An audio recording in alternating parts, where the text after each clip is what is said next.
Good morning, or good afternoon, depending on what time you're seeing this. Today I'm going to give you another explanation. This explanation is about how Disney is dead.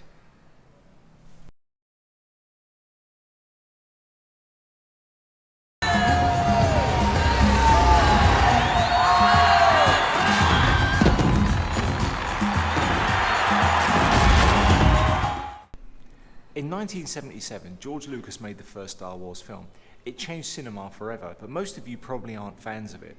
The reason being that recently, George Lucas sold the rights to Star Wars for $4.2 billion, not million, $billion, to the Disney Corporation, and they proceeded to absolutely destroy the franchise. They've also owned Marvel, Pixar. They've acquired most of the big studios, and if they carry on the way they are, they'll pretty much own at least half of the Hollywood properties. This is a terrible thing. They're cornering the market with a franchise, and they're turning the existing franchises into disasters. Let's look at what they've done to Star Wars. Star Wars was the biggest movie trilogy of all time. When I was growing up, every single person loved Star Wars, mostly because it was the only thing like it. It was the only huge cinematic movie that had ever been released. It was the blockbuster cinema event. We've got more to choose from now. We've got the Marvel movies, which have taken over. For 10 years, they were the cinematic yardstick that everything else was measured by. DC tried and failed to come close. We are not enough. Each of us. Most of us wondered how Star Wars could possibly fail. Disney paid $4.2 billion, $2.2 billion cash, and the rest in shares to George Lucas. So George Lucas still owns a sizable share of the properties, but he gave up the rights to make his own movies. Now they got in Kathleen Kennedy. Now Kathleen Kennedy used to work with a lot of Hollywood directors, and she promised that she was going to respect the trilogy and maintain the original aspects of Star Wars and try and make it consistent to what it had been. And she lied. She brought in feminist ideals, woke agenda, and liberal politics into Star Wars.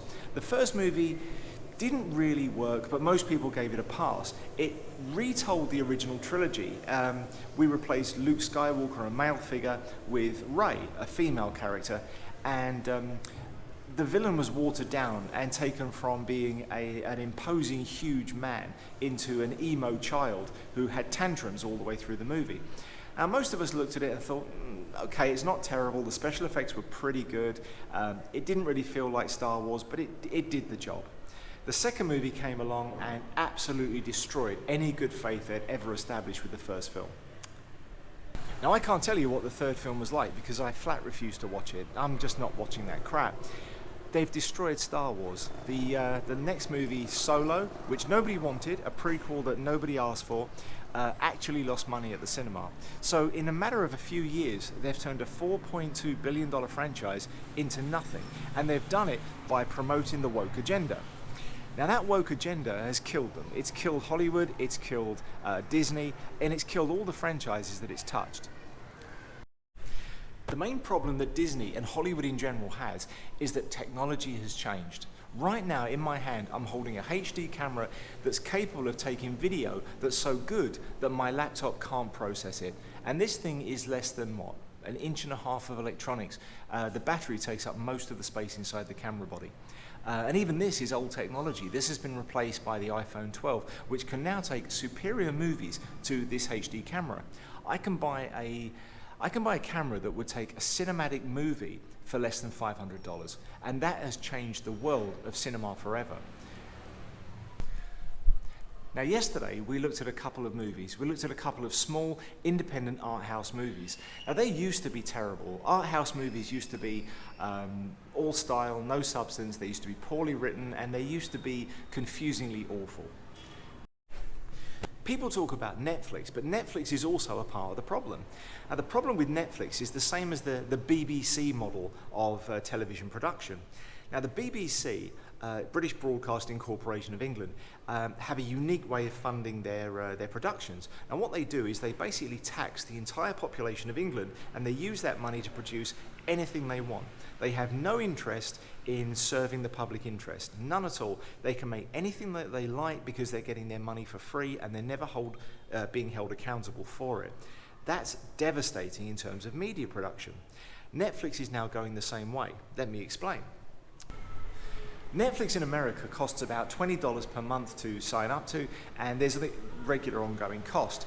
Now, most people only are watching 1 or 2 TV series and maybe a few movies, because most of the stuff on there is absolute garbage. So most of your money is going to funding stuff that you would never watch. Netflix is putting out loads of very politicized, very left-wing biased media, and nobody wants it. So people are signing up to Netflix so they can stream movies and TV shows, but mostly their money is going to produce stuff that they know they object to, that they don't want, they have no interest in, and maybe they actually would stand against. Netflix is now starting to become part of the problem.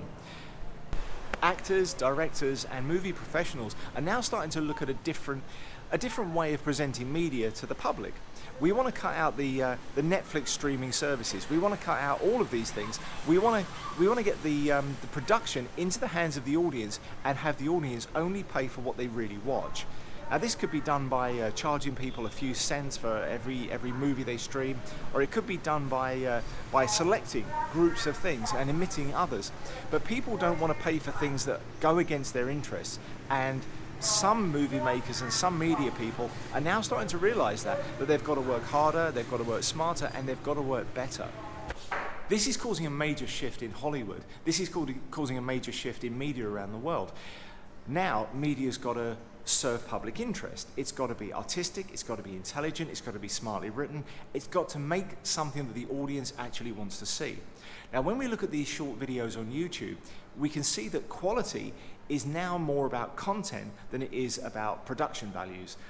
Production values only go so far. You can watch an Avengers movie with a gigantic battle and you'll have forgotten it 2 days later. How many of you have gone out and bought the Blu-ray or the DVD box set of the Avengers? I guarantee it's none of you, because you'd only buy the DVD box sets if you plan to watch it over and over and over again.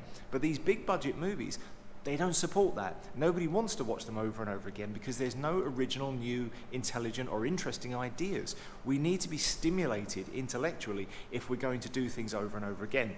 Those movies don't do that for us, so people don't invest in them. Most people are going to stream them, they're going to watch them for free, maybe once or twice with their families. They're popcorn movies at best, which means we can sit there and eat some popcorn and switch off our brains, have some friends around. They are not movies that we want to see over and over again, so people aren't investing in the secondary market. Short movies like the ones we've looked on Omleto, and there's plenty of other streaming services and lots of other things on YouTube, they're better made, they're better quality, and they're worth talking about. And they are the future, whether you like it or not. This is up and coming. We're looking at a situation where small movie makers are very soon going to be able to stream and broadcast their productions to a much, much wider audience. Now, most of those movies on YouTube are, less than 10 minutes, maybe as long as half an hour. In half an hour, you've already told a story that's a third the size of an average movie. It's not much further out from that to look at developing a full-size cinematic experience. The movie Turning Tide is a World War II themed movie. It's got special effects. It uses live models CGI mapped onto the special effects. The director was doing things like shooting on the outside of an existing house and then using CGI to change out the window frames. So each scene was painstakingly cut so that the window frames were removed and were replaced with older looking frames. They had the technology to do that. Now, that film ran for about 20 minutes. It had aerial combat, which means aeroplanes flying into each other, explosions. It had a good standard of acting. It had a well worthwhile story. It had some real drama to it. It was a good movie, at least as good as a low-budget Hollywood movie in terms of special effects. Now, that movie was made for $20,000. Hollywood can't make a movie like that for under $500 million. Now, there's something very, very wrong going on in Hollywood. Why are they costing that much money? Why do movies never, ever make a profit? Well, that's why, because they're spending way too much on the production, and people are stealing the production money. Hollywood was built on corruption, and it's getting worse. There was a really terrible movie once made called Baby's Day Out, which was about a baby who crawled away from the babysitter. They had to chase it. And the movie was so bad and so morally bereft that Hollywood was literally taken to court. The entire production industry was taken to court and put on trial to see if they were going to be allowed to make movies in the future, because it was clear and becoming clearer that they just weren't suitable. These were people whose ideas were out of sync with reality, whose morals were out of sync with reality, and who should not be presenting their ideas to a mass media. They got away with it this time, and I think they've got away with it too many times, and now movies, TV, and anything coming out of LA is basically against the public interest. We've got a TV series called Batwoman, which is it's just awful. It's a Hollywood big production. It's got a high budget, relatively high budget. It's just the worst. I mean, I haven't watched it myself. I've watched a few reviews just out of morbid curiosity, but it's getting like 2-3 stars out of 10 on IMDb. The critics are rating it very highly because they're obviously paid to do so. The audience is giving it really, really low scores. It's got less than 500,000 viewers for some weeks. Now, 500,000 people out of an audience of 350 million in America alone is pitiful. So why is it getting renewed? Why are TV shows like this being made? It's because they drive home a political agenda. So somebody is paying to have that political agenda put on your television. You might think that you're immune to it. You might see through it. But we don't. If we're exposed to it day after day, week after week, eventually it starts to get into your head. And that's why people are sponsoring this kind of TV, this kind of media, so that this message can be driven home in as many people as possible, especially young people. People are starting to wake up to that now, and they're starting to demand that Hollywood stops doing this to our children and to us. So the future, whether we like it or not, is going to be smaller, it's going to be tighter, it's going to be proper directors, proper movie makers who really care about the art. It's going to be actors who are qualified actors and not just earning their position in a horizontal position. It's going to be art. It's going to be movies made for the sake of making movies. It's going to be directors who've built up their reputation by building a back catalogue of movies that are worth watching. For instance, look at Tron Legacy. Now, that was a film that came out probably nearly 10 years ago now. That was a multi-million-dollar production. That was pushing $1 billion. It was a huge cinematic thing that was supposed to launch a billion-dollar franchise, and it was given to a first-time director. Now, how does somebody get in charge of a project like that? How does somebody get involved and become a director when they've got no experience whatsoever? Now, the film wasn't actually that bad. It wasn't good. The script was weak. The direction was weak. Everything was slightly weak. It could have been a lot better. But it wasn't a complete disaster. Now, what would that have been if it was left in the hands of a really competent director who understood the production, understood the concept, and really, really cared about making a movie that was worth watching? And that does happen. We see movies like Fight Club, where it's been made by a proper movie maker, or the Batman trilogy, at least the first two, the third one was terrible, where they're made by Christopher Nolan, a real director who really believes in what they're doing. When that happens, the movies are usually much, much better. But it doesn't happen very often, and it's got to happen in the future. And Hollywood is now struggling because of the situation we've had around the world. Cinemas have closed down, so they've got no way to actually make any money. They're moving on to streaming services, but people aren't going to pay for streaming services when we have the internet. As soon as something's hit the internet, basically it's free. Basically anybody can go out, download it, and have it for nothing. And that's what they can't compete with. They can't compete with piracy. There is a thing called better than free. Now, better than free means I'd buy it on a DVD box set because doing so is better for me than getting it for nothing. It's a better quality production. I get the extras. I get the box set. I know that I've supported the people making the movie. But we don't care about movies anymore. And we don't care about them because they're basically crap. It's a way to waste a couple of hours of your life. It's not there because they're decent, they're good quality, or they inspire some kind of emotion or intellectual reach. Nobody makes movies that are any good anymore. And that has to change. And it is going to change. So the smaller, more intimate productions, that's the way things are going to have to go. Now, I think that things like the movies we watched yesterday on Omeletto, I think they're the future. I think that this is going to be expanded on into something larger, that we're all going to be a part of.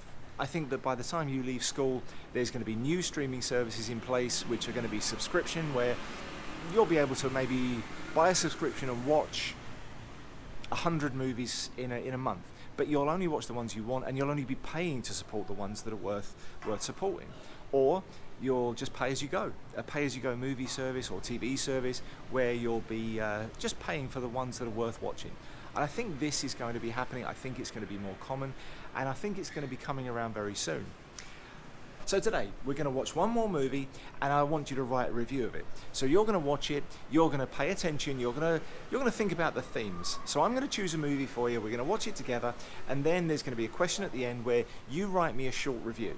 Now for homework, and there is homework this weekend, you're going to do the same thing, only this time you're going to choose the movie. So you're going to go on Letto yourself, you're going to choose a movie, any movie you like, you're going to watch it, you're going to look for the themes, you're going to do an analysis, and you're going to write me another answer, a quick review, a couple of paragraphs long, telling us what it's about, why you chose it, what's special about it, and you're basically going to recommend it to everybody else to watch.